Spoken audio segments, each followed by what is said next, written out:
bushing on the idler pin in the head.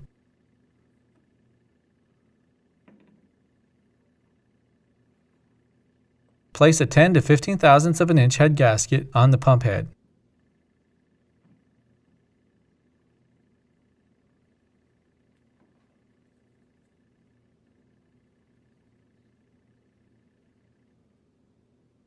Reinstall the head and idler gear, ensuring the proper location of the pin and crescent. The idler pin, which is offset in the pump head, must be positioned toward and equally distant between the port connections to allow proper flow of liquid through the pump. Tighten the head cap screws evenly. Start the set collar on the shaft. Make sure that the rotor and shaft are positioned against the head.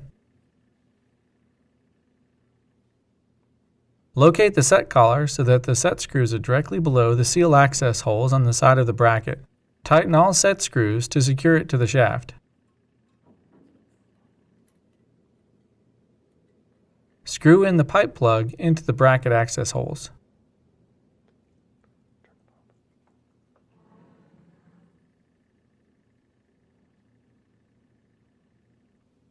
Place the tapered installation sleeve on the shaft. Install the washer and spring.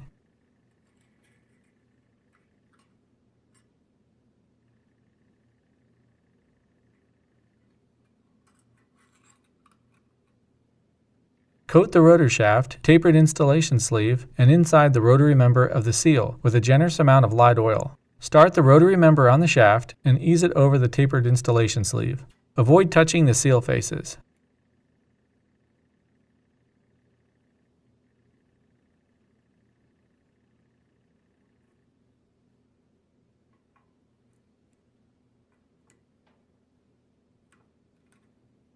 On the stationary seal seat, lubricate the outer diameter of the O-ring gasket. Make sure to place the lapped surface of the stationary face toward the rotary member of the seal. Press the seal seat into the bore until the back unlapped face is flush with the bore.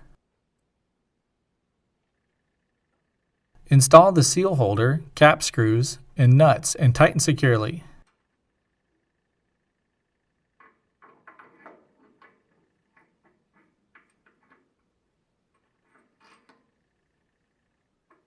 Remove the tapered installation sleeve from the shaft.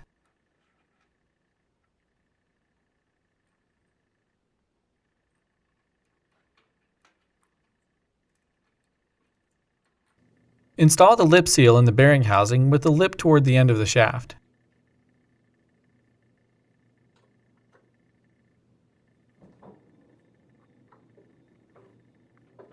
Install the lip seal into the end cap with the lip toward the end of the shaft.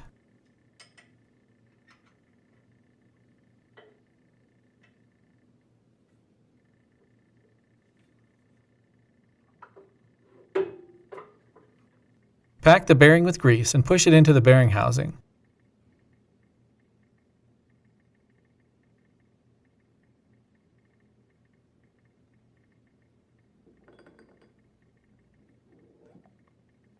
Insert the nylon slugs. Install the outer bearing spacer collar into the outer end cap and turn the end cap into the bearing housing until it's tight against the bearing.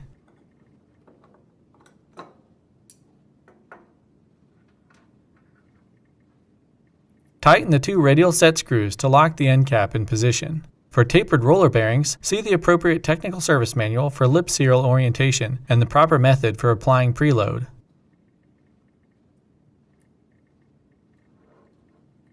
Slide the inner spacer collar over the shaft with the recessed end facing the rotor. Place the pair of half-round rings on the shaft and slide the inner bearing spacer collar over the half-round rings to lock them in place. Install the bearing housing. H and HL size pump bearing spacer collars are not recessed and do not have the half-round rings. Put the lock washer and lock nut on the shaft.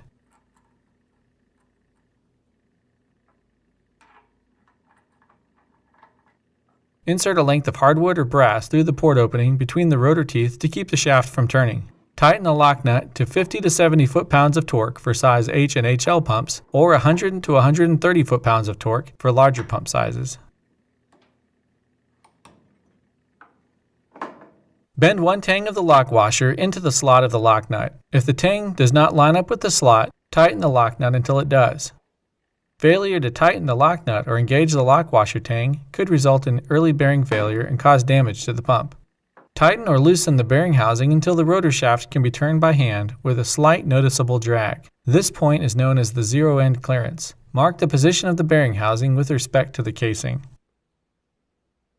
Using the measurement from the table in the technical service manual, make a second mark on the casing, left of the first mark, at the distance indicated. In this example, we require 3/1000ths of an inch end clearance on a model HL4124A pump, so the mark is made 3/4 of an inch away.